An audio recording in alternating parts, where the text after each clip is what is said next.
In this video, we summarize the heap programming 1 section. We started with a simple Hello World program in heap which demonstrates how to launch a kernel, how to compile a heap program, and execute the resulting files.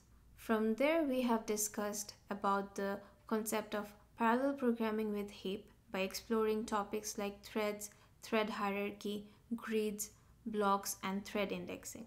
We also talked about how to move data between the CPU and GPU, discussing memory allocation in both CPU and GPU and memory transfer between them. Finally, we walked through the process of converting a CPU program to a parallel GPU program, showcasing examples like vector addition and square matrix multiplication in heap. Overall, this section has provided a strong foundation for anyone interested in learning more about GPU programming with heap.